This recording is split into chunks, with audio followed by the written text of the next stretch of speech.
Bonjour à tous, nous sommes toujours au mois de mai, le mois des commémorations. Nous aura beaucoup aujourd'hui. Mais avant, on parlera dans un moment de sport et particulièrement de football avec nos deux invités. Je vais parler de M. Mirabli, bonjour. Bonjour. Et de M. Paulin, bonjour. Bonjour. On retrouve avec plaisir. Laetitia Lebrave sera aussi notre invité un peu plus tard. Michel Girand, infirmier libéral, éducateur et thérapeute, sera là.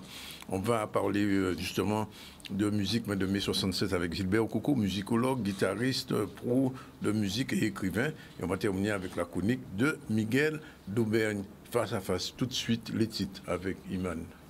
Oui, bonjour à tous et bienvenue dans le ZCL. Donc aujourd'hui, nous parlerons forcément de la commémoration du 27 mai où il y a eu beaucoup d'événements qui se sont déroulés sur Petit Canal, Sainte-Anne, Gourbert. Nous parlerons aussi des entreprises avec un bilan qui sera fait auprès de la CGSS pour comment accompagner ces entreprises suite au Covid.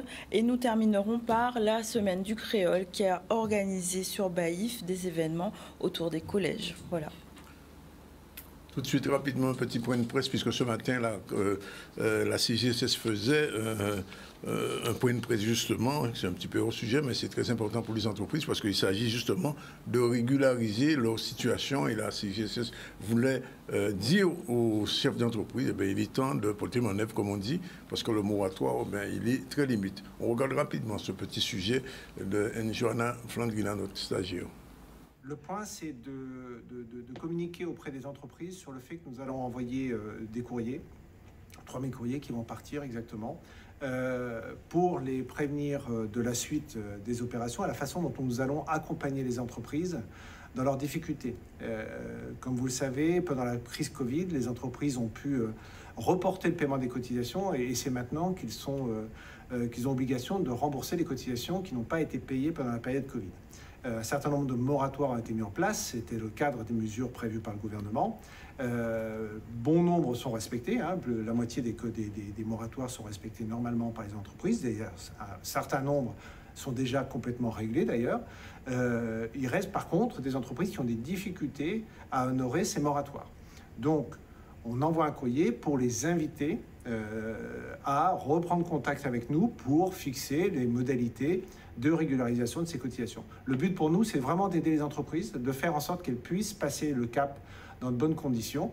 Donc, c'est une invitation à les contacter par Internet, par un mail, pour pouvoir reprendre contact avec nous, les aider, éventuellement les recevoir, si elles le souhaitent, pour leur permettre de régulariser dans les meilleures conditions possibles leurs cotisations qui restent dues. Alors, sur la cible des travailleurs indépendants qui pourraient recevoir ce courrier, nous sommes aussi disponibles pour les accompagner via ce qu'on appelle l'aide aux cotisants en difficulté ou une aide financière exceptionnelle qui peut venir compléter les dispositifs de plan d'apurement. Donc vraiment que les travailleurs indépendants se rapprochent aussi de la CGSS pour un meilleur accompagnement.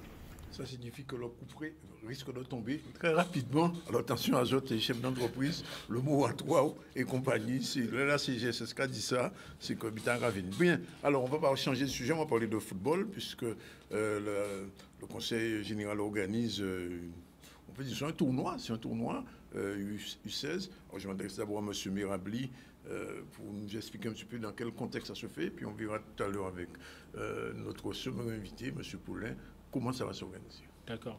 Bonjour à tous. Oui, comme vous l'avez précisé, le conseil départemental s'associe aux grands événements sportifs et c'est la volonté justement du président Losbar de mettre en avant ce qui se fait au point de vue local. Donc ce tournoi U16 permet de promouvoir nos jeunes Guadeloupéens qui sont issus du CFA, du Pôle Espoir et aussi d'autres sélections. Donc ces jeunes vont être confrontés à des clubs de la métropole, des clubs invités comme le Havre, Marseille et le Stade Rennais, ainsi que la République du Congo, bien sûr la sélection de la Martinique.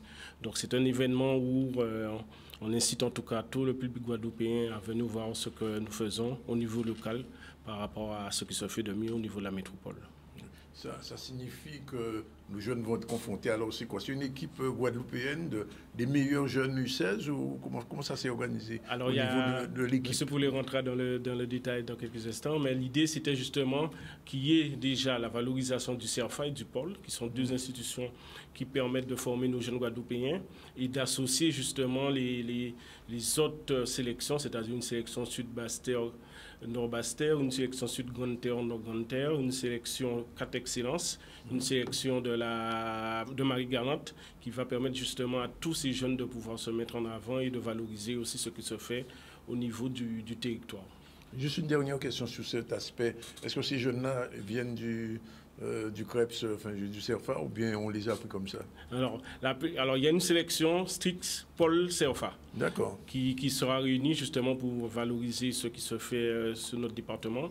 Et il y a d'autres jeunes qui sont ici, d'autres clubs, aussi pour permettre de promouvoir le travail qui est fait dans le club et pour permettre à ces jeunes-là de se faire voir aussi. Alors, Éric Poulain, vous êtes l'organisateur de cette Coupe du Monde de la Guadeloupe, des U16, pratiquement c'est un championnat du monde puisqu'il y a des équipes un peu partout. Comment vous avez mis ça en place concrètement? Alors en fait, l'initiative, c'est une initiative du département depuis quelques années. Je crois que la première édition a eu lieu en 2012.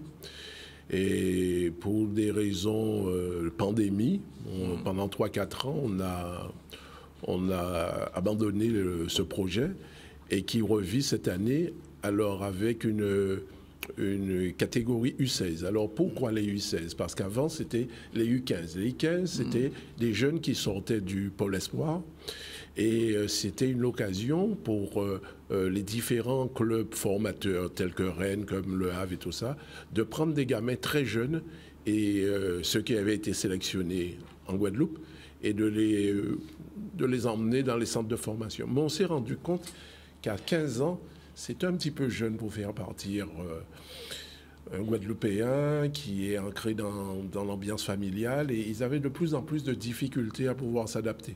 C'est pas sur le plan footballistique, hein, c'est surtout le plan voilà, environnemental, l'environnement.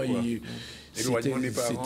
Voilà. Alors on a décidé cette année, le département a décidé cette année aussi, comme il y a le CERFA qui a pris naissance depuis 2-3 ans, de promouvoir la catégorie U16. Alors ça fait les gamins qui sont bons en U15, après ça leur fait une année supplémentaire de préparation. Oui. Et à partir de U16 maintenant, ils sont plus aguerris à rentrer dans les centres de formation. Et là, je pense que à partir de cette édition, on verra quand même que dans tous les centres de formation, il faudrait qu'il y ait 1, 2, 3 Guadeloupéens formés chez nous. Alors, à la fin, il y a un champion, quelque chose comme ça. Comment ça va se qualifier, on peut dire? Qui sera qualifié à la fin? Alors, le but avant tout, c'est pas de se dire oui, mais il faut qu'on fasse des équipes pour localement gagner. Non, le but, c'est d'échanger à travers des sélections qui viennent d'Afrique, du Brésil. On a une sélection, on a une équipe de Flamengo. C'est la Coupe du Monde. Voilà. C'est pas tout à fait la Coupe du Monde parce qu'on n'a pas des Asiatiques. Mais bon, allez, disons que c'est un mini championnat avec diverses cultures. Et le fait d'avoir une sélection du Brésil, ça va nous permettre aussi de voir quelle est la différence qu'il y a entre le football sud-américain et européen chez les jeunes. Oui. On sait il y a la Champions League, on sait que les meilleures équipes en seniors sont les équipes européennes, mais là chez les jeunes, je peux vous dire que les Brésiliens, par exemple, la délégation était prévue pour 18 personnes. Et ils sont venus à 26. Et quand on regarde, il y a un médecin, il y a un kiné, il y a un préparateur mental et tout cela. Ils prennent ça très, très, très, très au sérieux. Ce qui prouve que ici, à la Guadeloupe, on peut faire quelque chose de bien parce qu'on est idéalement placé. Oui. Et puis, on est dans le système CONCACAF. Oui. Dans le système CONCACAF. Et je crois que cet événement devrait s'accroître dans les années à venir et peut-être faire un grand tournoi qui, à ce moment-là, qui sera... Alors, l'autre question qui se pose, bien sûr, c'est que c'est une très bonne initiative. Je ne peux pas dire le contraire. Moi, j'ai été footballeur, je sais ce que c'est. Mais nos jeunes disparaissent après. Pas nécessairement parce que le fait de faire ce genre de tournoi aussi incite de plus en plus de jeunes à se mettre au football. On sait pertinemment que ce n'est que les meilleurs des meilleurs qui partira. Donc permettant de faire ce tournoi, on incite nos jeunes justement à venir au football et à permettre de valoriser aussi notre formation. Parce qu'on est très conscient que pour pouvoir devenir demain footballeur professionnel, c'est quelque chose de très difficile. Donc permettre justement à ce que les jeunes se mettent au football en essayant de se faire voir, c'est aussi la démarche du conseil départemental et de permettre justement que les choses se fassent. Alors la question à l'envers, c'est au niveau de la formation footballistique en Guadeloupe, est-ce que, parce que je sais qu'il y a des problèmes de stade, quelquefois ça dépend de la région, c'est pas de vous, est-ce qu'on a tout ce qu'il faut pour former, bref, est-ce qu'il y a une bonne école de football en Guadeloupe aujourd'hui? En dehors du CREPS, hein. Je parle au niveau des autres clubs, etc. Non, mais de toute façon, aujourd'hui, il faut des événements forts pour inciter, justement, pour mettre en place des choses. À partir de ce tournoi qui restera dans le calendrier, derrière, vous pensez bien qu'il y aura des choses qui vont se mettre en place au point de vue de l'amélioration des infrastructures, de la formation des éducateurs en elles-mêmes, et au niveau de la Ligue aussi, de donner des moyens, justement, aux clubs de pouvoir, justement, travailler au niveau des écoles de football qui permettront, justement, de relever le niveau. Donc cet événement, si vous voulez, doit être vecteur d'une politique derrière qui permet justement à nos jeunes de pouvoir bénéficier de cet événement et de pouvoir se former. Alors, je vous pose la question, mais elle s'adresse aussi à M. Poulain. Un jeune qui émerge, bon, il est plus cadet, il est presque junior. Est-ce qu'il peut demain être chez les Guada Boys, s'il est repéré? Alors, en fait... Maintenant, c'est une politique, je dirais, que la Ligue devrait mettre en place. Parce que la sélection Guada Boys est gérée par la Ligue de football. Oui. Mais une chose est sûre, c'est que quand un gamin est bon à 18 ans, qu'il a été repéré, qu'il est dans un centre de formation, s'il n'est pas en équipe de France, il pourra jouer avec les Guada Boys. C'est-à-dire à partir parce que c'est ça le problème, c'est l'histoire d'équipe de France. Et, on sait que c'est M. Sylvestre, je crois, qui s'occupe de ça en France. C'est le lionnage qui est un petit peu... Très, je ne dis pas bancal, mais enfin, bon, qui n'est pas à notre avantage, on va dire. Oui, mais l'avantage aussi qu'on a mis en place, c'est qu'il y a les sélections U17, les sélections U19. Donc ce sont déjà des garçons qui sont déjà dans le giron et qui, lorsqu'ils grandiront, comme l'a dit M. Poulain, s'ils ne grandent pas en équipe de France, ils peuvent justement venir en tout cas venir pour la sélection de la Guadeloupe. Et de plus en plus, de toute façon, de Guadeloupéens qui sont en métropole aspirent à justement participer à... Alors, excusez-moi, vous savez que le mot métropole est interdit maintenant. Eh bien, en France, on va dire, aspirent justement à venir en sélection. Et d'ailleurs, c'est une bonne chose. Parce que participer à la CONCACAF, jouer contre des pays, c'est quelque chose de valorisant. Oui, parce qu'en fait... à 16 ans, bon, enfin, vous savez, il y a des footballeurs français au PSG, par exemple, qui ont commencé très tôt au niveau professionnel. Donc, ça veut dire que nos U16 aujourd'hui, potentiellement, ils peuvent aller beaucoup plus loin. Alors, l'autre question pour M. Poulain, on parlait de l'équipe du Brésil, en fait, les Brésiliens qui viennent. Traditionnellement, notre football était plutôt tourné vers l'Amérique latine. Alors, est-ce qu'il y a aujourd'hui un choix entre le football à la mode anglaise ou espagnole, voire française, ou alors vers l'Amérique latine? Non, c'est vrai que moi, j'avais été surpris lors d'un stage qui avait été organisé, que j'avais organisé, un stage de formation qui avait été organisé il y a 7-8 ans. Et il y avait une soixantaine de gamins. Et l'éducateur formateur qui venait de Métropole, il a dit « Ouais, mais qui c'est qui est pour le Brésil ?» Sur les 60, il y en a 50 qui étaient pour le Brésil. Oui. Alors, c'est que on a cependant toujours gardé cette culture Brésil, mais après, maintenant, avec des joueurs comme Mbappé, tout ce qu'on voit dans le championnat de France... On ne donne pas l'exemple. Si, je ne dirais pas que Neymar ne donne pas l'exemple, mais Neymar n'est pas le seul. Maintenant, c'est ça, il y a Mbappé, il y a plein de joueurs qui font rêver les jeunes Guadeloupéens. Et cette culture du Brésil va forcément disparaître. Après, si on a d'autres Pelés qui sortent, peut-être de Flamengo, que Flamengo sera ici, eh bien, peut-être qu'à ce moment-là, les jeunes Guadeloupéens... Il y aura des joueurs de Flamengo dans l'équipe qui vient. Ah bien, l'équipe brésilienne qui vient, c'est Flamengo. Ah, c'est Flamengo. Ah, c'est Flamengo. Et quand c'est vrai. Ah ouais, quand quand je dis qu'ils sont très motivés, c'est quand même une équipe, Flamengo, c'est l'une des équipes de Rio de Janeiro. Avec Santos et bien sûr. Non, Santos c'est Sao Paulo, oui. Mais Fluminense, Vasco da Gama. Et c'est des gens, quand il y a des matchs, des stades de 65 000 personnes, pleins, tout le temps c'est des derbies, la culture brésilienne du football, elle existe toujours. Maintenant, c'est nous, on parlait tout à l'heure des jeunes qui évoluent chez nous. Moi, je pense que l'objectif, ce n'est pas de faire un coup comme on fait là. Oui. C'est pérenniser. De faire un coup. Oui. Quand je dis non, mais par exemple, pour en 2024, l'édition 2024, eh bien, les gamins, il faut que pendant toute l'année, qu'on ait des sélections qui se réunissent. C'est ça qui nous manque. Voilà. Il faut que dès le mois de juin, juillet, qu'on commence à travailler avec des gamins nés en 2008, oui. Qui vont commencer à se préparer.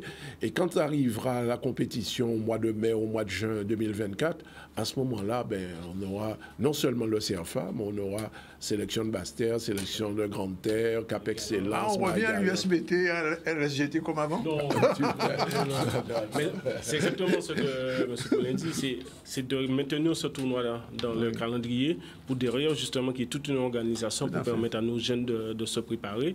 Et aussi, c'est ça le but, c'est de permettre justement de valoriser le travail qu'il fait au quotidien. Parce que M. Zamboni, juste pour vous dire qu'il y a 80 jeunes qui vont participer au tournoi. C'est énorme, c'est pas une seule sélection. Une sélection, on va se dire, il y a les meilleurs, c'est le CFA. Mais non, mais la compétition va être très dure. Très, très, très dure. Et tous sont motivés. C'est ça, c'est exactement ça. Alors, l'ouverture, c'est jeudi, c'est ça, après-demain? Alors, jeudi, on a le stade de Cap-Esther, on a Sainte-Anne, on a le Moule. Et l'après-midi, pour éviter de faire des allers et retours de Cap-Esther, venir à l'hôtel, manger. Et tout le monde est logé à l'hôtel, hein, toutes les équipes. Hein.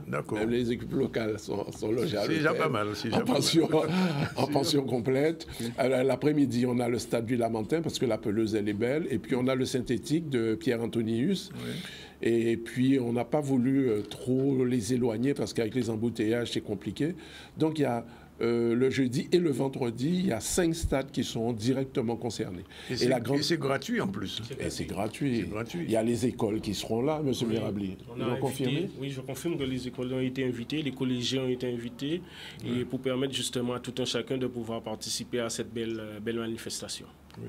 Alors, je pose une question pour vous embêter. Pourquoi il y a le logo de l'OM et pas celui du PSG? Alors, pourquoi pas le PSG? Parce que le PSG n'a pas pu venir cette année, mais ils ont dit qu'ils seront là l'année prochaine. Et je peux vous dire qu'il y a une année où il y a eu l'OM et le PSG dans le même avion, mais ils n'ont pas pris le même bus. Ah bon? Ils ont dit non. À ce point-là? À ce point-là, à 15 ans. Heureusement, il y avait 2 bus, alors on a dû le séparer. D'accord. Autre chose, j'imagine que l'entraîneur des Guadaboy est invité à ce type de manifestation. Oui. Il y a même des anciens joueurs de Guadaboy. Même les anciens? Qui sont, notamment Cédric Vanoukia, qui accompagne la sélection de Rennes, qui est un ancien Guadaboy, et qui sera présent. Donc c'est vraiment une belle fête pour valoriser le patrimoine guadeloupéen. Oui. Ben, écoutez, on souhaite bonne chance à tous ces jeunes guadeloupéens. Et puis à cette compétition, on va regarder là. Il y a une petite vidéo, je crois, de promo. On vous la diffuse gratuitement. C'est pas aussi. 3 jours de compétition, 5 stades, des sélections de jeunes Guadeloupéens face à plusieurs équipes de l'extérieur. Du 1er au 3 juin, ne manquez pas le tournoi international U16 de football du département Guadeloupe et de la Ligue guadeloupéenne de football avec à l'affiche l'Olympique de Marseille, le Stade Rennais, le Havre, mais aussi le Flamengo du Brésil, la Martinique et la République démocratique du Congo. Alors tous derrière nos jeunes, ouh les CEO! Entrée libre et gratuite. Programme complet sur les réseaux sociaux du département Guadeloupe. Ben voilà, merci messieurs. Et puis, merci, ça a été un plaisir. On prend rendez-vous déjà pour l'année prochaine. Pour l'édition 2024. Oui. Et puis on vous verra peut-être à la fin de ce tournoi, faire un petit peu le bilan. C'est intéressant. On fait un bilan avec vous. Et avec plaisir. Voilà, on revient tout de suite à l'actualité, commémoration des abolitions. On commence par le cimetière des ancêtres à Cap-Esther, ce reportage de Désir Boukou.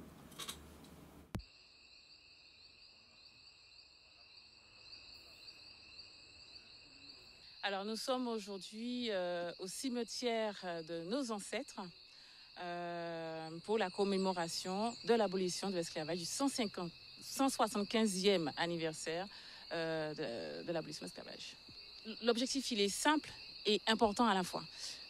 Il s'agit ici de pouvoir commémorer un moment important. Aujourd'hui, alors à Capesterre-Belle-Eau, on a la chance d'avoir plusieurs sites où on a des traces de cette période qui est la période esclavagiste, mais aussi toutes les périodes au fait qui englobent les êtres, les hommes et les femmes que nous sommes aujourd'hui, c'est-à-dire de l'ère des premiers habitants qui sont les Amérindiens à après. C'est surtout un honneur pour nous d'être présents chaque année sur ce site et les autres également, d'être présents. Et comme j'ai tendance à le dire si bien, nous sommes ici parce qu'il y a eu un passé et c'est en connaissant ce passé que nous pouvons aujourd'hui grandir dans le présent et construire le futur. Et c'est très important pour notre jeunesse, pour nous, mais également pour notre jeunesse. Ce lieu nous permet de commémorer la mort des ancêtres communs, car ce cimetière met en évidence le décès et les restes d'ancêtres africains, d'ancêtres indiens et d'ancêtres Kalinas. C'est la raison pour laquelle, depuis 3-4 ans, je commémore cet événement. Commémorer est un geste important, c'est un devoir de mémoire pour nous tous ici, représentants. Il s'agit pour nous également de solenniser véritablement ce lieu, car il mérite d'être restauré et d'être classé. C'est la raison pour laquelle nous sommes là aujourd'hui. D'accord? Nous avons un gros travail à effectuer, nous tous Guadeloupéens, pour que ce lieu puisse rester dans les mémoires et être classé. D'accord, merci beaucoup. Je vous en prie. Avant de prendre la pause, je veux rappeler simplement que ce cimetière de nos ancêtres à Capesterre n'est pas suffisamment connu. Et donc, c'était l'occasion pour cette commémoration de faire un petit focus sur ce lieu. On prend la première pause, on se retrouve tout à l'heure avec Iman pour le retour sur l'actu, mais pour l'instant, c'est le retour sur la pub.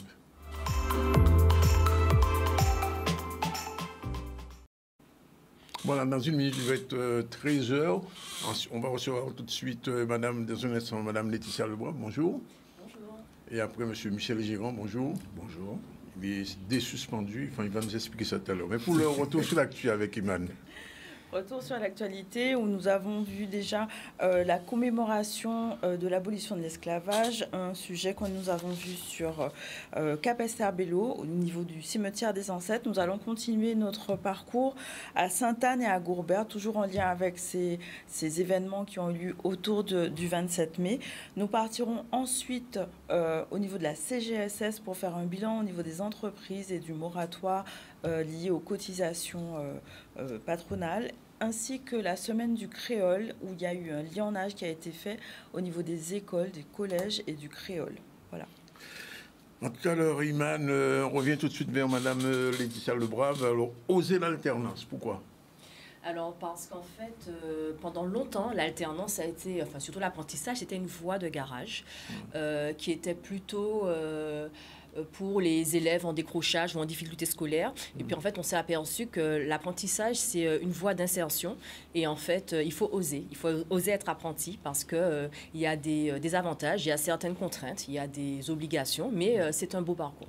Alors cette journée, c'est demain. Comment ça s'organise sur le terrain? Alors là, c'est la 5e édition du forum, donc on essaye de faire des choses différentes chaque année. Donc cette année, on a mis le focus sur les candidats, pouvoir valoriser son expérience et son profil à travers son CV, sa lettre de motivation. Souvent, on a des candidats qui sont très très jeunes, qui ne savent pas quoi mettre dans leur CV, donc qui n'osent pas du coup. Et puis l'idée, c'est de les accompagner, de leur dire quoi mettre, de faire attention à ce qu'il faut mettre, de faire également attention à la façon dont on va se présenter à un entretien. Je pense qu'on peut avoir un très beau CV, mais il faut savoir convaincre. Donc, on a également un atelier de relooking. Et enfin, comment être sur les réseaux sociaux professionnels, savoir valoriser son profil sur ces réseaux. Et puis, on a également invité des entreprises pour un job dating, puisqu'il y a des entreprises qui recrutent dès à présent pour la rentrée prochaine. Et enfin, un focus sur le handicap et l'apprentissage, donc être une entreprise handi-accueillante. Et donc, une conférence en live autour de ce thème. Alors, d'une manière générale, est-ce que ça fonctionne bien aujourd'hui, l'alternance? Alors, après cette édition, on a de plus en plus de candidats à l'alternance. On a de plus en plus de CFA et de formation en alternance sur notre territoire. Donc oui, ça fonctionne. Les entreprises recrutent des apprentis. Mais alors, il faut être prêt. Quand on est candidat à l'apprentissage, il faut être prêt. Il faut se dire qu'on est salarié d'une entreprise et que donc, on ne fonctionne plus comme un élève. Donc, oui. on est à temps plein. Oui. C'est bien ça le problème. C'est ça, il faut vraiment être prêt. Il faut être prêt, il faut être volontaire et il faut vraiment faire attention à ça. On n'a plus de vacances scolaires, on n'est plus un élève. Oui. Donc on est payé. On est payé, tout à fait. On est salarié. On est salarié de l'entreprise, donc tous les avantages de l'entreprise, on les a. Donc, on a également des jours de congés payés qu'on doit prendre. Mais voilà, on n'est plus un élève, on ne fait plus un petit billet pour dire qu'on était en retard ou qu'on était absent. Voilà, on est vraiment, on rentre dans le monde de l'entreprise et donc on a toutes ces attitudes à acquérir autour de la posture de salarié. Cependant, ça s'apprend. Oui. C'est-à-dire que passer de la posture d'élève en septembre à celle de salarié, ça s'apprend. Mais il n'y a pas justement, j'ai envie de dire, un couloir avant d'arriver à l'entreprise, puisque l'alternance soit un petit peu mieux préparée. Alors, c'est ça. En général, nous, on essaie de garder les alternants avant. Cependant, comme les entreprises payent quand même dès que le contrat a démarré, elles aiment bien les avoir tout de suite. Vous voyez? Donc, du coup, c'est ça. Combien de temps on les garde pour bien les préparer? Combien de temps, au bout de combien de temps on les laisse aller? Bon, voilà. Il y a tout cet équilibre à trouver, mais c'est entre l'entreprise et le CFA qu'on y arrive.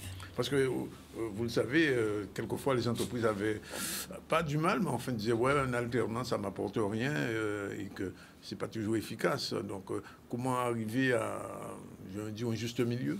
Alors, c'est vrai que si l'entreprise recrute en se disant j'aurai un salarié supplémentaire que je vais payer moins cher, c'est pas vrai. Puisque il faut que l'entreprise accompagne cet apprenti. Et ça veut dire qu'il faut trouver le temps, parce qu'en fait, c'est du temps qu'il faut pour pouvoir avoir le temps d'accompagner, de faire le point, de répéter, etc. Donc, c'est vrai que, comme je le disais, dans nos calendriers d'alternance, on essaie toujours de garder les apprentis en début de formation pour leur donner justement ce savoir-faire, ce savoir-être qui est nécessaire pour passer du statut d'élève à celui de salarié. Est-ce que l'alternant a le droit d'entrer à l'UGTG? Ben, si on dit que c'est un salarié à part entière... Normalement. Il a le droit d'être syndiqué, tout à fait. Bon, alors, le rendez-vous donc est pris, c'est Taonaba, c'est bien ça? Taonaba aux Abîmes, oui, en présentiel de 9h à 16h, avec tous les ateliers que j'ai cités auparavant. Pensez à vous inscrire sur le site du Greta, www.gretaguadeloupe.fr, parce qu'il y a des ateliers qui ont un nombre de places limité et que donc pour pouvoir vous accueillir au mieux, il vaut mieux être inscrit aux ateliers. Et puis, on aura des partenaires qui vont venir donner des informations. On aura Pôle emploi, la mission locale, Cap emploi, la DETS, et puis le Greta qui va donner toutes ces informations sur les formations. Alors, je pose quand même la question, c'est une version pour les alternants de la Grande Terre ou bien c'est pour toute la Guadeloupe? C'est pour toute la Guadeloupe. Celui qui sort de Bastia doit venir... Oui, on est là toute la journée de mercredi. Ouais. Bon, après, bon, ça c'est le focus, mais bien sûr, s'il y a besoin d'informations en dehors de ce temps fort, bien sûr que le Greta toute l'équipe va répondre tout au long. Rendez-vous avec les chefs d'entreprise et les futurs alternants. Voilà. Tout à fait. Bon, on vous souhaite bonne chance. Merci et aux entreprises aussi qui vont donner le numéro de téléphone pour allez-y. Si on veut avoir des renseignements. Donc, il faut contacter le 05 90 83 43 28. Vous pouvez répéter que je note? 83 43 28, c'est un fixe. Merci Madame Lebrun. Merci de m'avoir reçu. Bonne journée à l'alternance. On se trouve vers... non, il n'est pas chef d'entreprise. Oui, quand même. Oui, c'est un chef d'entreprise, finalement, un infirmier libéral. Aussi. Oui. Chef d'entreprise, on formatait. Oui, mais vous ne prenez pas d'alternant chez vous. Les infirmiers libéraux ne prennent pas d'alternant?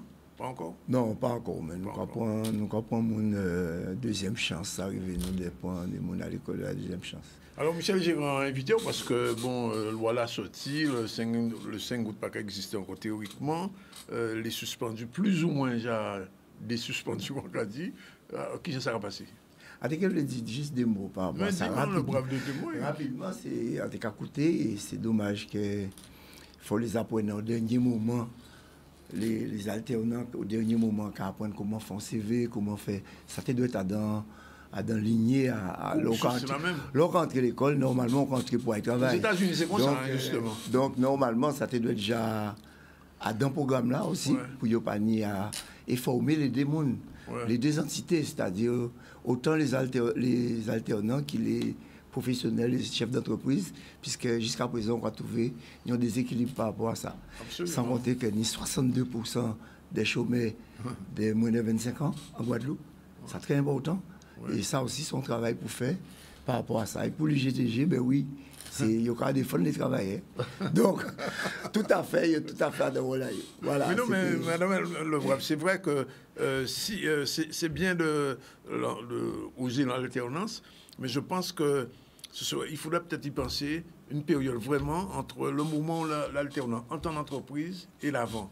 Parce que quand ils arrivent, ils sont déjà, ils croient qu'ils sont encore au lycée. Et ils arrivent en retard pour eux, mais j'ai raté le bus, etc. Et je pense qu'il faudrait une période de, j'ai pas envie de dire de formation, mais presque pour l'alternant. Une période d'adaptation. D'adaptation, vraiment, oui. on passe du statut d'élève à celui de Le salarié. salarié. Alors, pour répondre à M. Girand, non, c'est intégré dans les programmes de l'éducation nationale. Il y a le stage au niveau du collège, entre la 4e et le 3e, et la 3e, où on apprend à faire un CV. Et puis, en général, il y a encore, en fonction des filières, il y a des stages pendant les années de lycée. Mais c'est vrai que les jeunes, ils ne savent pas forcément quoi mettre. Donc, on est là aussi pour les accompagner. Bon, alors, nous allons venir à les suspendus. Bon, mais le décret sorti, et puis il dit qu'on réintégrer. Sans loi. Comme tu as une loi pour te suspendre, tu as une loi pour te mettre mon des pieds à terre. Donc, effectivement, mon entrée avait une difficulté, puisque c'est une histoire inédite. Suspension parce que mon n'est pas vacciné, pas.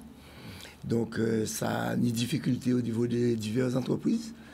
Des divers hospitaliers. Alors, le privé est venu le CHU. Alors, là, ça a été plus facile, le CHU ou bien au privé? Vous savez, les privés, c'est chef d'entreprise et ils ont besoin de bénéfices, ok?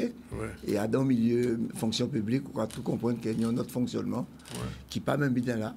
Mais effectivement, ils étaient cagoumés surtout là pour y rentrer. Ils savent qu'ils étaient un nombre de jours. Pour être pour en vacances quand même. Vacances à suspension là. Alors, c'est ça qu'on comprendre là, justement. Alors, expliquez-nous ça. Mais il faut y souffler quand même, puisque entre le mental, entre Kembe pendant 20 mois, sans salaire, sans revenu, sans rien, et qu'à attendre un moment pour y dire qu'on va réintégrer. Postal, c'est tout à fait normal qu'on y en charge ce qu'il n'y a pas de voiture, ni pas de case, ni pas de mari et femme, dans des conditions comme ça. Donc, il faut savoir que ce n'est pas évident. Donc, il faut quand même bailler en temps pour y souffler, pour y organiser. Alors, il y a rencontré des infirmiers qui disent mon salaire est arrivé au CHU, là, dans d'autres travail, c'est mon est complètement à terre s'il est resté là. Ah oui, mais ça c'était normal, ça était déjà un problème avant Covid. Un problème de sous-effectif, de moyens matériels et humains. Avec Covid, là, il n'y a pas gardé que la population là qui souffert, il y a gardé qu'il n'y a pas suivre la loi. Mais la loi, ni l'esprit de la loi aussi, ni tout un ensemble de situations à la Guadeloupe, pas de permettre que tu suspendes le monde. D'autant plus que ça prouvait 100% des monde actuellement là, pas vaccinés. C'est une façon de. Son analyse qu'elle nous a fait. Là, on prend 2 vaccins ou pas vaccinés. Là, on prend rien ou pas vacciné. Et en milieu hospitalier, il y a dans les autres milieux, même si on prend 3 ou pas vaccinés, puisqu'il y a un 4e qui est alternatif. Il faut reprendre après ça. Il faut attendre et il y a un délai. Tout le monde a dépassé le délai en Guadeloupe. Donc, ça veut dire que nous, à 100% pas vaccinés, et nous, tranquilles, la Guadeloupe, la population, pas ni pathologie là, ça. Ils ont fait sortir dernièrement 118 cas. 118 cas, c'est un qui sorti comme ça. Mais ils n'ont pas dit, est-ce que c'est non vacciné? Est-ce que c'est vacciné? Est-ce qu'il y a asymptomatique? Est-ce qu'il y a en réa? Est-ce qu'il y a hospitalisé? Non. Il y a un qui dit 118 cas positifs. Ça veut dire quoi? Les gens qui ont la grippe, ils sont positifs aussi. Les gens qui ont d'autres problèmes, ils sont positifs aussi. Donc voilà, les problèmes là. Alors, libéral, c'est notre problème. Alors, justement, le libéral, qui ça va passer pour les libéraux? Parce que j'ai pas de clientèle là, pour certains. Nous payons tout. Nous payons de cabinet, nous payons de clientèle, nous payons de patrimoine en nous, patrimoine professionnel en nous. Ça qui veut dire qu'en les textes là, on croit bien que soit ils ont fait ça par esprit ou bien ils ont une méconnaissance de profession libérale. Ils ont dit à décret là qu'à date de décret là, entrée en effectif. Ça veut dire qu'on croit là, et on va trouver un cabinet, ou bien on va trouver un client, on va crier, on vient, on s'y a un carénage. On va savoir. C'est pas normal que l'ARS pas sorti petit bout de fauteuil là, puis il peut parler aussi et expliquer. Donc nous commandons indemnité.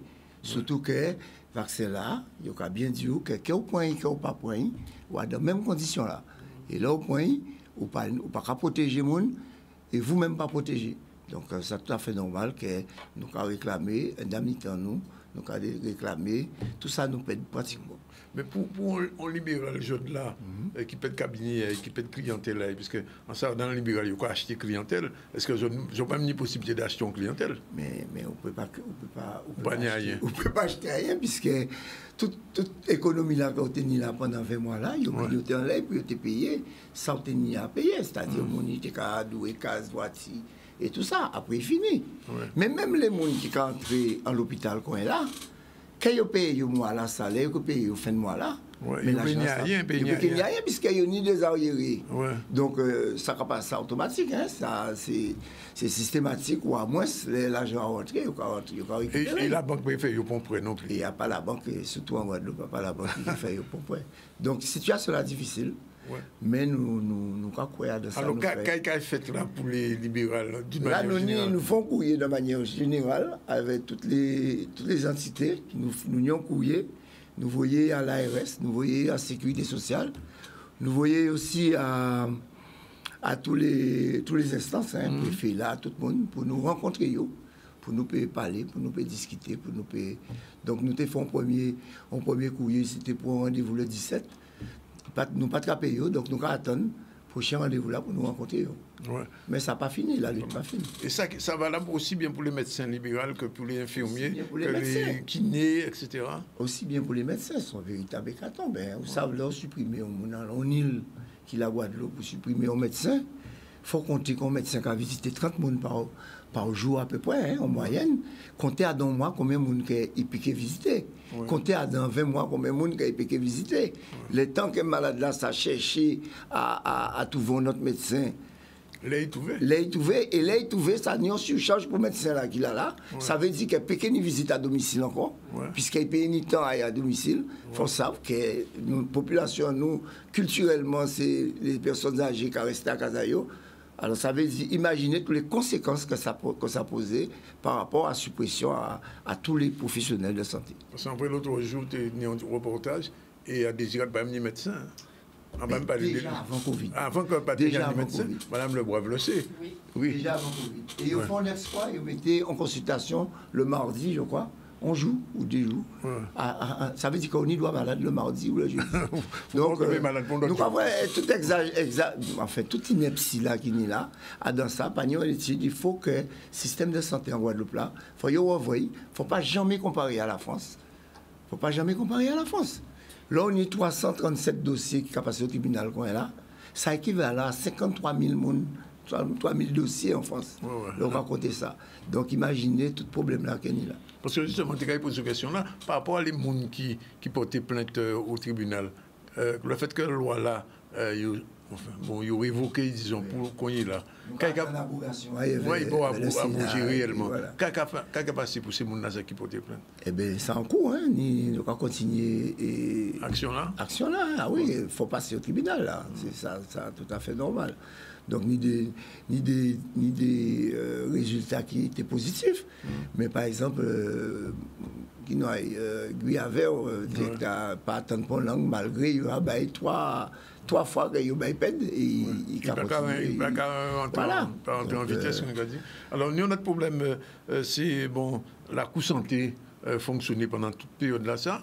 On a posé une question, puis on a posé à d'autres monde. Est-ce que la coût-santé est fermée ou bien est-ce qu'elle a continué? On ne peut pas laisser le peuple là, en patrimoine comme ça, on ne peut pas laisser le peuple là. Nous faisons un meeting qui est fantastique, malgré les problèmes, nous mettons un concept en place de santé, de prévention, en l'EBIC là.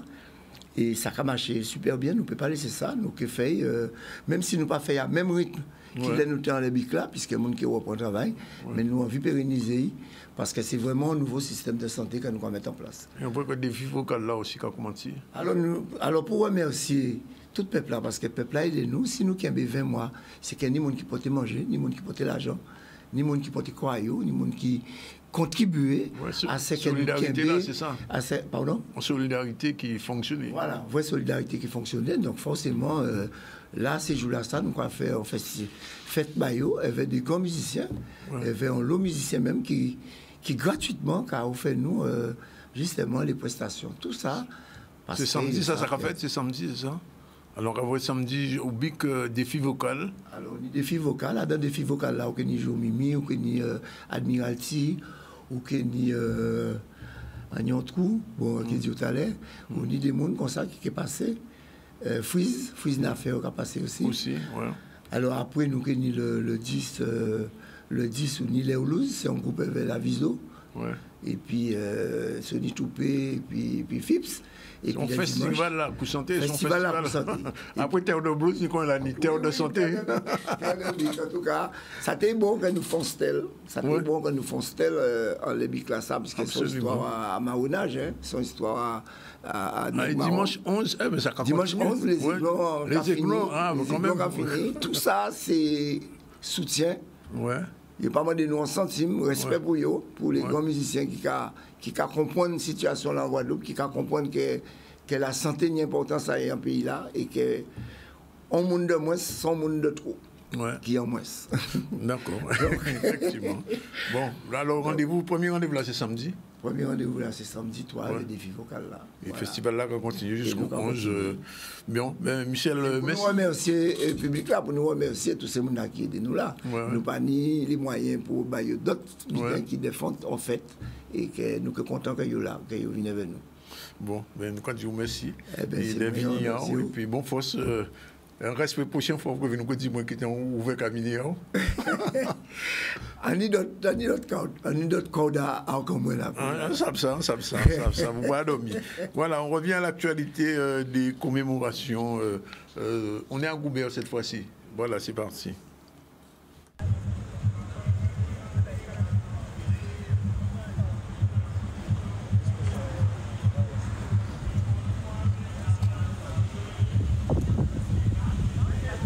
Un jour important pour nous, pour les Guadeloupéens. Donc voilà, l'abolition de l'esclavage, très important de ne pas oublier notre histoire. Et à Gourbert, aujourd'hui, on a voulu marquer ce jour. Merci au maire, merci à la collectivité de Gourbert et à tous les colistiers du maire. Il fallait conjuguer le sport mais aussi la culture et on a profité de ce moment populaire aussi pour mieux transmettre aussi, hein, c'est un pan de notre histoire qui est très important, qui est Delgrès, 1802. C'est aussi l'esprit aussi de l'abolition de l'esclavage, ceux qui ont lutté pour notre dignité, pour aussi des valeurs humanistes, hein, voilà, universelles. Donc les droits de l'homme, l'égalité entre hommes et femmes, c'est tous ces combats que nous menons quotidiennement. Et aujourd'hui, symboliquement, le 27 mai, qui est le symbole de l'abolition de l'esclavage en Guadeloupe, définitivement.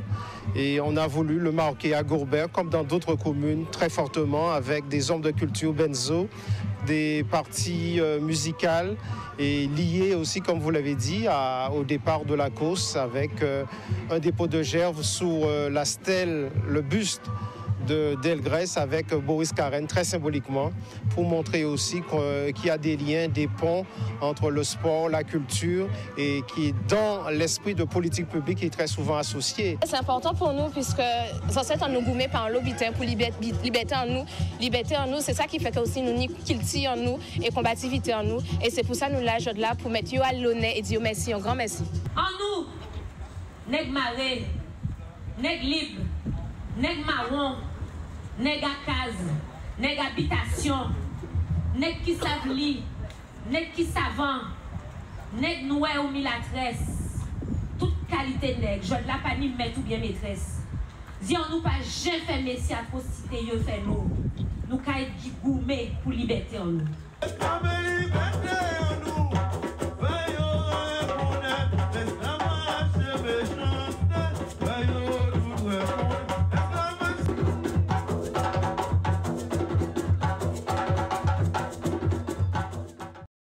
Voilà, c'était à Goubert, reportage Olivier Félix. Et là, on revient à la CGSS, puisque ce matin, il y avait donc un point de presse lancé pour pouvoir informer les entreprises que vous êtes payés, parce que le moment du moratoire est pratiquement terminé. Michel Depape était sur place. Nous sommes à la CGSS. Le but pour nous, c'est de communiquer à nos entreprises cotisants en Guadeloupe, pour leur dire que nous sommes toujours là pour les accompagner, pour les aider dans des périodes difficiles, notamment quand ils ont des difficultés pour payer leurs cotisations, et notamment dans le cadre de la régularisation des cotisations qui étaient dues pendant la période Covid et qu'ils doivent rembourser maintenant à l'URSSAF. Donc nous avons mis en place, dans le cadre des mesures gouvernementales, des moratoires qui sont majoritairement suivis, mais pour certaines entreprises, des difficultés peuvent être connues, et donc on est là pour les aider, pour les accompagner dans ces difficultés. Nous allons envoyer des courriers pour les entreprises qui ont encore des difficultés. Il y a 3000 courriers qui vont partir là, concernant ces entreprises, pour les inviter à reprendre contact avec nous pour fixer un nouveau moratoire et voir comment, surtout avec elles, on peut réussir à régulariser ces cotisations qui restent dues. On a une action sanitaire et sociale pour les travailleurs indépendants avec 2 aides principales, l'aide aux cotisants en difficulté et l'aide financière exceptionnelle. Les deux peuvent se compléter. Donc on les invite vraiment à se rapprocher de la CGSS également pour qu'on puisse regarder à la fois leur plan d'appurement et intervenir si nécessaire avec une aide en action sanitaire et sociale. Voilà, fin de la deuxième séquence du ZCL News. On se retrouve dans un instant. Pour la suite, on va recevoir Gilbert Coucou dans un instant et Miguel d'Auvergne pour sa chronique Face à faire, face à tout de suite.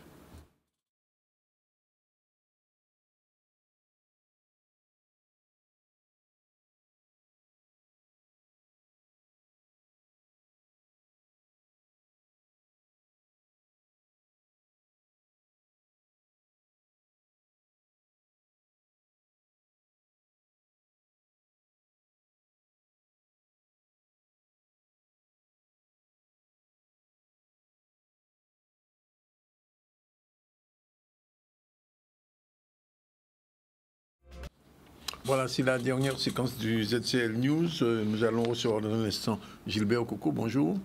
Bonjour. Il est musicien, mais pas que, musicologue même, engagé. Il parlera un petit peu de mai 67. Mai 67, nous sommes encore dans la période, même si la date historique c'est du 26-27 mai 67, mais on en parle encore et on doit encore en parler un peu plus tard. On va recevoir Miguel d'Auvergne. Bonjour. Bonjour. C'est la chronique, nouvelle chronique Faire face. Elle nous dira à quoi donc. Pour l'heure, on fait un retour sur l'actu avec Iman. Alors, retour sur l'actu, nous avons déjà parlé du bilan avec la CGSS qui a été fait au niveau des entreprises concernant le moratoire par rapport aux cotisations patronales. Nous avons déjà aussi parlé de l'abolition de l'esclavage dans différents sites, sur Gourbert, sur Cap-Esther. Nous allons passer maintenant sur Sainte-Anne où des événements ont été mis en place aussi par rapport à cette abolition. On va voir un reportage de Désir Boucaud. Aujourd'hui est un jour spécial, comme vous le savez. Nous sommes le 27 mai, abolition de l'esclavage. Donc c'est une manière pour nous d'honorer nos ancêtres en faisant cette prestation. Donc nous avons tout d'abord monsieur, on l'appelle BML, qui est un comédien, conteur. Ensuite, les jeunes de la Couvéranda, donc les enfants qui sont avec nous depuis quelques années. Ensuite, nous continuons avec le groupe Eben, un groupe de femmes, uniquement composé de femmes. Et on termine par un coup de tambour avec, comme on dit, Mouna la Kula, donc c'est Mouna en nous, et on va terminer en beauté. Eh bien, on se là, on va présenter les autres, on va parler de Victor Hugo. Mais normalement, c'est de Victor Hugo quand il vient parler, parce que Victor Hugo, c'est Mouna qui vient mener. Il menait guillotine là, il menait abolition de l'esclavage là, mais en même temps, il venait décider, c'est lui qui venait qui cherchait à remettre nous en esclavage encore. Alors l'objectif déjà c'est de sensibiliser dans ce cadre de cette commémoration, de sensibiliser la population. Bien entendu, sur le côté ludique, le côté animation, le côté parce que ce sont la Couvéranda, pour ne pas le citer, c'est un groupe assez mythique sous Sainte-Anne, qui parle du Goka, qui est une école de cas à Sainte-Anne. Eh bien, on va voir ces gens-là évoluer et un petit peu faire des chorégraphies qui fait le reflet de la commémoration de l'esclavage. C'est ce que j'attends ce soir et la population est là pour assister à tout cela. Le 27 mai, c'est date à liberté pour nous. c'est une date importante, c'est une date nous avons songé misère, atrocité, et ça y fait grand-maman nous, ancêtres nous, dans tout ça en Guadeloupe et dans tout pays, ils mettent en esclavage. Alors aujourd'hui, c'est un jour à fête, c'est un jour à songer. Il y a des gens qui ont songé, ils ont prié, d'autres qui ont fêté. En tout cas, il faut marquer ça, il faut marquer aujourd'hui-là. On nous songe, il ne faut pas nous oublier. Ils sont là, ils sont avec nous. Et justement, ces moments sont encore trop rares.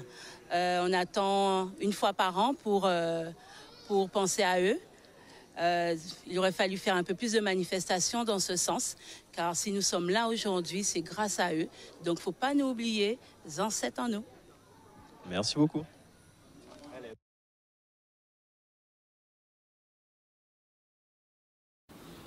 Eh bien, on va rester dans le cadre, puisque Gilbert Okoko est venu nous parler lui aussi de 1067. Bon anniversaire Gilbert, grand musicien, musicologue.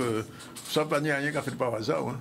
On va venir jouer à l'anniversaire pour parler d'un butin qui j'ai passé. Alors, qui nouvelle? Qui ont vu ça? Qui ont vécu ça à 67? Eh bien, c'est vrai qu'on était témoin direct, tristement, puisque bon, c'était des circonstances tragiques.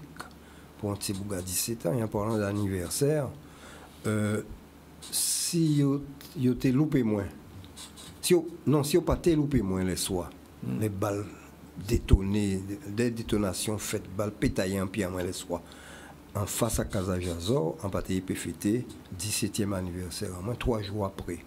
Donc ça a expliqué qu'elle est 30 ans là. Donc en tout cas, dans un reportage là, que 27 mai qu'a évoqué l'abolition de l'esclavage, mais il a évoqué aussi, quand on sortait dit, malheureusement, les événements, les tristes événements, moi, envie de dire massacre.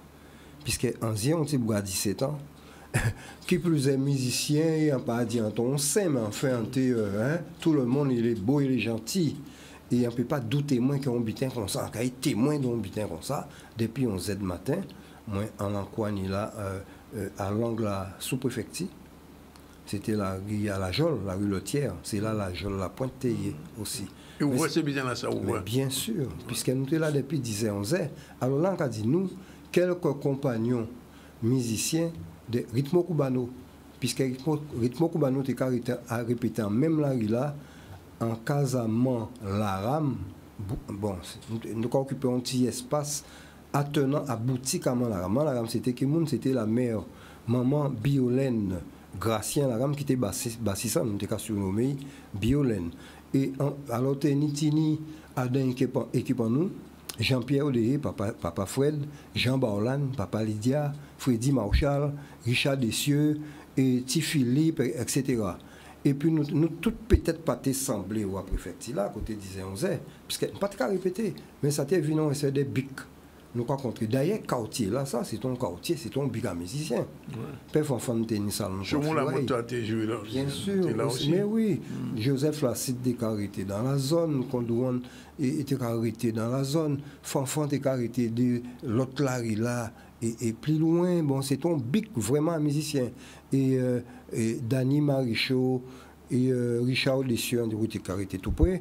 Et puis donc c'était un passage obligé pour nous, qui était anti-famille. 16, 17, 18, 19 ans, c'était la moyenne d'âge. Et puis donc, nous venons garder comme ça, mais rien pour qu'on fait. Nous avons regardé parce que c'est un qui cinéma, nous avons vu ça, des gens armés, c'est Mamblo. C'était les forces de l'ordre pour peut-être les dames, pas connaître cette expression-là, ça. C'était ces messieurs armés jusqu'aux dents. Il y avait des cartouchières et couteaux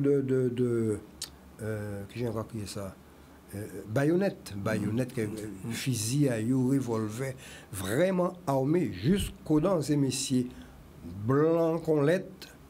En passant, c'est parce qu'ils étaient sortis débarquer, et avait un mine, évidemment, ces messieurs pas là pour sourire. D'ailleurs, Kassa, là, il avait paré. 10h, 11h. Là où regardez, là, il était 2h, 3h, détonation faite, détonation pétée. Parce qu'il y a l'autre qui baille et on commence vraiment, évidemment, nous aussi, nous commençons à payer, nous commençons à tomber.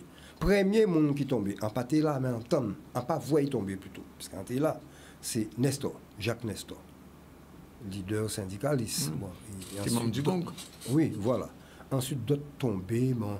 Alors, il faut dire, pour le monde qui, peut-être pour connaître bien plus l'histoire, c'était ouvrier du bâtiment. C'est pour ça que nous semblait, nous venons garder qu'il a fait sur la place, tout près.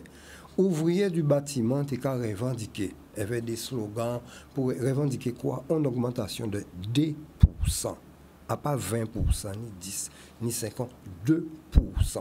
Et ça finit par massacre là, nous connaissons là. Voilà. Donc, moi, on pas fait tout de suite. Mais on était déjà musicien, c'est vrai, mais ça pas été en tête en moi.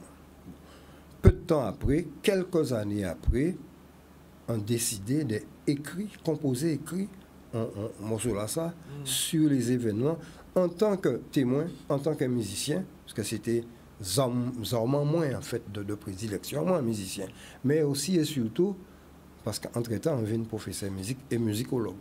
Parce qu'on dit, il ne s'agit pas d'exhorter et à la haine, à la vengeance, à la rancune, mais il est essentiel que les gens savent qu'à qui fait. Et à partir de là, faire attention à eux, quelle position à eux.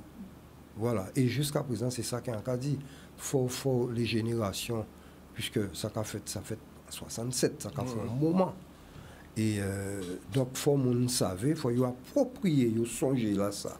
Qu'on cancelle les candidats là, mais sans tomber dans le désir puisque les héritiers, ça il fait un peu de génération un peu pas responsable de ça qui fait. Et puis là si nous avons une exhortation à haïr, depuis où vont blanc c'est puisque il faut dire aussi que les ouvriers c'était qui ça? C'était la population, c'était nègre. C'est pas ni d'autres mots, c'est créole, nous avons parlé.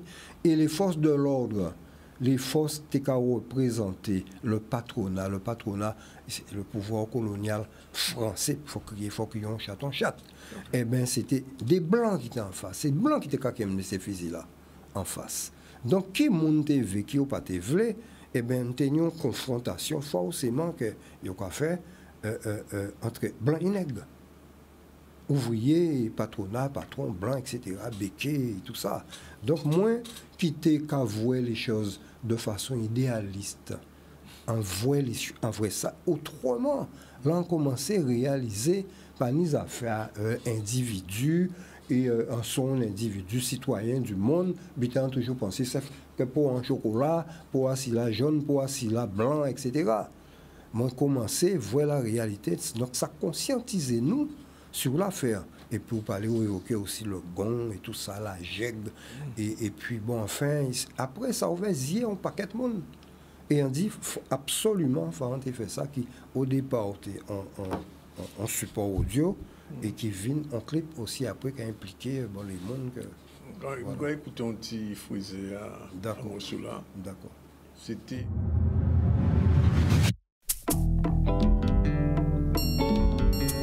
Mio montant tous les Guada offert. Parce qu'en mai 67, Mamblo à l'État français assassiné les enfants. Petit à Guada. Pas d'avoir demandé 2% augmentation pour criminels assassins.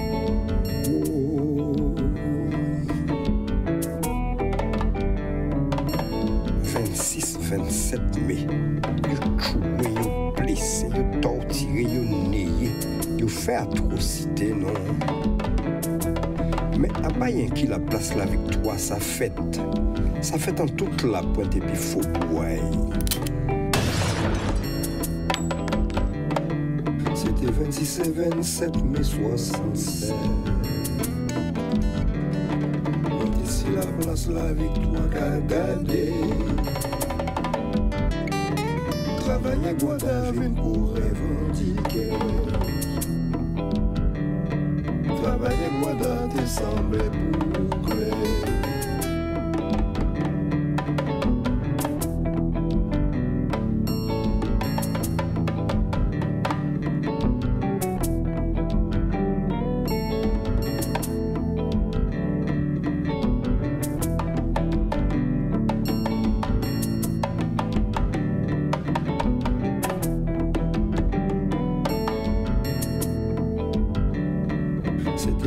c'est 27 mai 67. D'ici la place là avec toi qu'à garder. Régime maman blovin pour yo sacouiller. Bataillon mon blovin pour assassiner.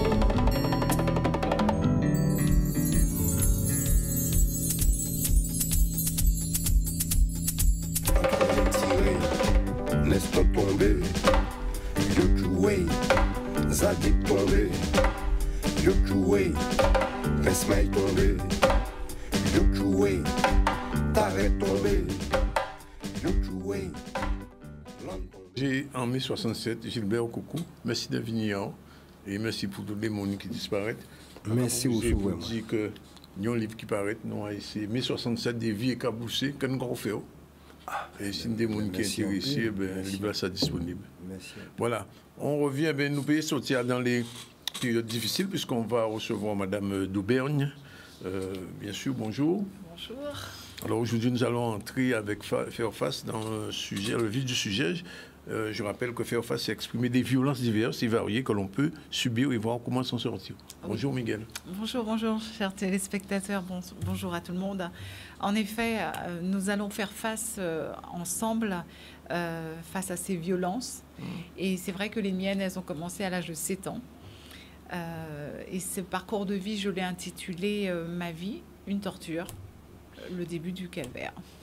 Que s'est-il passé donc après la mort de votre grand-père?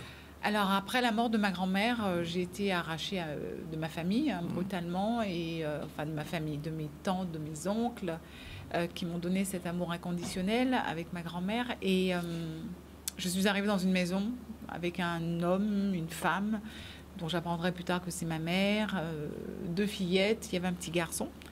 Et je vivrais cette année de vie remplie de peur, de douleur, de questionnement, de doute, jusqu'à la prochaine étape qui sera pour moi une pseudo-libération, si je peux dire ainsi. Maintenant, à ce moment, on a une petite fille de 7 ans. Qu'est-ce qu'elle se dit? Elle pleure beaucoup. Elle pleure beaucoup, surtout que les violences physiques vont apparaître très rapidement. Elle a des questions, mais elle n'a pas de réponse. Elle parle à sa grand-mère. Je pense qu'on a tous fait ça à un moment donné, où on a parlé à celui qui est parti, à celle qui part et qui nous laisse dans cette insécurité. On se demande pourquoi je suis toute seule, pourquoi tu n'es pas partie avec moi. Voilà, des questions sans réponse. Et comment se passaient les journées à l'époque? Alors, j'avais un exutoire. Enfin, j'avais 2 exutoires. C'était l'école. Donc, j'étais devenue une très bonne élève. Et c'est vrai que ma grand-mère me disait souvent qu'il fallait être bonne élève pour plus tard avoir un bon métier. Donc, j'avais pris vraiment cette issue favorable. Et puis, la deuxième, c'était surtout quand je revenais d'école, j'allais me balancer sous le manguier. On avait une balançoire et j'adorais chantonner. C'était pour moi une certaine libération. Voilà. C'était vraiment les 2 moments. Et c'est vrai que pour comprendre un petit peu les violences, on ne va pas rentrer vraiment trop dedans, puisque sinon, cette année, c'est très compliqué, c'est court en temps. Mais j'ai eu des moments où, par exemple, ma bride de chaussures qui est cassée parce qu'il y a un petit copain qui me brutalise. Je tombe, la chaussure se casse, je rentre à la maison et je me retrouve la tête par terre, voilà, ma mère sur moi en train de me taper. Sur la bride est cassée? Parce que la bride est cassée. Ouais. Ça peut être une autre anecdote. C'est vrai que ça m'a marqué parce que c'était la première fois où je subissais de la violence et je ne comprenais pas. Et elle ne m'expliquait pas. Et en fait, elle avait vraiment cette sorte de rage en elle, cette haine presque, et sans comprendre le pourquoi du comment. Un jour, je suis allée acheter du pain, tout simplement, pas de montre, j'arrive, la boulangère qui nous dit, à l'époque c'était une épicerie, en fait le boulanger avait du retard, et j'attends comme tout le monde le pain, parce que je me dis que si je reviens sans pain, je risque peut-être de me prendre une petite volée.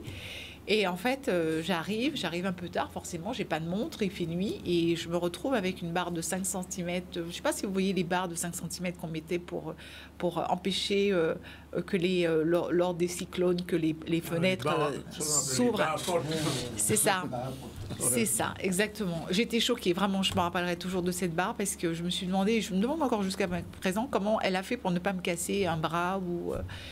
Et elle m'a tapé sans m'expliquer. Et je comprenais que j'arrivais tard, mais j'arrivais tard parce que le pain n'était pas là. Et c'était vraiment de la violence gratuite.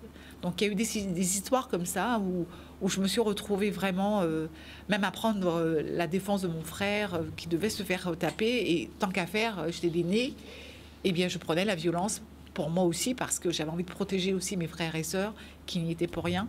Mais c'est vrai que j'ai subi beaucoup de violences. Et puis de ces violences physiques, il y a eu des violences sexuelles qui ont commencé par des attouchements. Aussi simple que soit, vous prenez votre douche avec les frères et sœurs et votre beau-père vient et commence à vous montrer comment vous lavez. Et en fait, il insiste dans des parties où il ne devrait pas. Et vous avez 8 ans, vous commencez à vous poser des questions. Et jusqu'au jour où un soir, je me retrouve, puisque ma mère était enceinte, je me retrouve dans le lit de mon beau-père, me réveillant avec une douleur en bas du ventre. Et là, je sors délicatement du lit et je me rappellerai toute ma vie. Je me suis emmaillotée depuis ce jour-là dans mon lit pour que personne puisse m'enlever de mon sommeil et jusqu'à finir avec un couteau de boucher sous mon oreiller pour me défendre. Comment vous avez survécu à tout ça? Waouh, c'est dur parce que je reviens dans le passé et je suis désolée, hein, je reviens dans le passé. Je crois que j'ai été sauvée par cet amour inconditionnel, excusez-moi, vraiment. J'ai été sauvée par cet amour inconditionnel que ma grand-mère m'avait donné et par ces lignes de conduite du fait d'être gentil, de ne pas mentir, de ne pas voler, d'aimer son prochain. J'ai retenu j'ai su après que c'était les commandements de Dieu et j'ai retenu vraiment ces paroles et cet amour. Et je crois vraiment que c'est ce qui m'a sauvée. C'est pour ça que je parle à cet enfant qui peut-être me regarde ou à ce jeune qui me regarde, qui vit des choses très difficiles en ce moment. Moi, j'ai développé une relation avec Dieu. Je lui parlais. En fait, je parlais à ma grand-mère souvent et je lui demandais pourquoi elle était partie jusqu'au moment où je me suis dit, bon, ben, si elle ne me répond pas, peut-être que lui pourra me répondre. Et j'ai commencé vraiment à développer cette relation avec lui en lui disant tout ce qui se passait et surtout lui demander de me sauver, puisque personne ne pouvait me sauver. Et venant de la part d'une petite fille, je me suis dit que personne ne pourrait me croire si je disais que ma mère me violentait, mais que mon beau-père me violentait aussi, et que personne à cette époque, j'ai 49 ans, donc à l'époque, personne ne serait venu à votre rescousse et on vous aurait dit mais arrête de raconter des bêtises et tout ça. Et donc c'est pour ça que je pense qu'il est essentiel de continuer à parler, à prier. D'ailleurs, on dit bien de prier sans cesse et d'avoir cette pleine conviction qu'un jour, vous serez sauvé. Il faut vraiment avoir cette pleine conviction. Pour moi, j'appelle ça la foi. Comme quelqu'un qui pourrait très bien se dire, j'ai la foi, je sais que je vais réussir mon examen de médecine alors que j'ai rien révisé, mais voilà, j'ai bossé un peu, je vais réussir. Et je pense que développer cette foi, parce que j'ai su après que c'était la foi, le fait d'avoir développé cela m'a tenu en haleine, m'a permis de me rendre compte que si je faisais le bien, si je restais droite, si je faisais exactement ce que ma grand-mère m'avait dit, un jour ou l'autre, je serais sauvée. Et à l'âge de 13 ans, ma mère m'annonce que je vais partir en métropole. Et on ne dit plus métropole, on dit la France. La France. Et j'ai su ce jour-là que c'était la réponse que Dieu m'avait donnée, vraiment. Alors, on a un petit extrait musical qu'on va écouter rapidement avant de conclure. Oui. Oui, vas-y.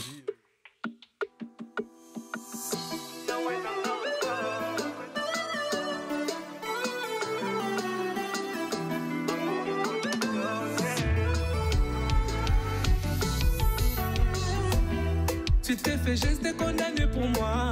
T'as accepté d'être humilié sur la croix, Yahweh. Toutes ces souffrances que t'as pu subir, tu m'as aimé, laissé venir dans tes bras, Yahweh. C'est tout l'heure qu'on priait, ces égiles, tout c'est là pour que je sois sauvé. C'est tout l'heure trop cruel, ces égiles, Seigneur, tu es amour. T'es mon seul véritable amour, inconditionnel. T'es mon seul véritable amour, inconditionnel. Olinganga, yamona lingayo, oponanga, yamona ponayo, Yahweh olinganga, yamona lingayo, oza, olingo ya motema, nanga, ezayonde bolingo ya motema, oponanga utabo mwana nanga, Yahweh, ezayonde bolingo ya motema.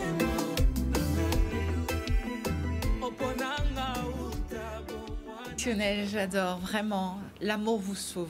L'amour vous sauve. L'amour est plus fort que tout. J'ai envie de dire aussi aux parents qui abusent de leurs enfants, qui sont méchants, qui ont de la colère en eux, que l'enfant ne rachète pas la colère. L'enfant ne rachète pas les faiblesses. L'enfant ne rachète pas les échecs. Il n'y a que Jésus qui rachète, qui restaure l'être humain. Il n'y a que lui. Donc, ce n'est pas la peine de prendre pour un sujet, pour une délivrance ou le fait de battre un enfant. Il faut lui parler à cet enfant. La parole sauve, la parole, elle est vivante. Et dire « je t'aime » à un enfant, c'est bien plus fort que d'aller lui donner des coups. Merci, Ouben. Voilà. Un rapide rappel à l'actu avec un retour à l'actu avec Amiman avant de se quitter. Oui, retour à l'actualité. Aujourd'hui, nous avons parlé du bilan de la CGSS par rapport aux entreprises et au moratoire qui a été mis en place concernant le Covid. Nous avons aussi parlé longuement de tous les événements culturels qui ont eu lieu par rapport à la commémoration de l'abolition de l'esclavage, donc à Gourbert, à Capesterre et à Sainte-Anne. Voilà, donc c'était essentiellement ça. Et on a reçu aujourd'hui, au début du ZCL, on a reçu Michael Mirabli et Eric Paulin pour parler du tournoi U16 qui est organisé par le Conseil général. On a reçu ensuite Laetitia Lebrave, la directrice opérationnelle du GRITA, pour la journée de l'alternance qui débute demain aux Abîmes. Michel Gérard, infirmier libéral, éducateur, thérapeute, est venu nous dire qu'il peut pas travailler dans ces conditions-là, mais que le combat continue pour les suspendus. Gilbert Coco nous a représenté ce morceau inoubliable et qui est nécessaire chaque mois de mai pour les événements qu'il a vécus dans son enfance, 2-3 jours avant son anniversaire. Et puis on vient de terminer avec Miguel Louberne, qui elle aussi nous a parlé des violences. Là, c'est des violences familiales, conjugales. Et l'amour, c'est la réponse, c'est ça? Oui, l'amour, l'amour, l'amour, l'amour. C'est plus fort que tout. En tout cas, à tous ceux qui ont collaboré à ce ZCL News, il est pratiquement 14h dans 4 minutes. La réalisation était assurée par Jordan avec sa co-réalisatrice, je parlais, de Njoana. Voilà, on se donne rendez-vous demain. Merci Gilbert. Merci Iman. Et à très bientôt, c'est-à-dire demain, à la même heure, 12h30, c'est parti.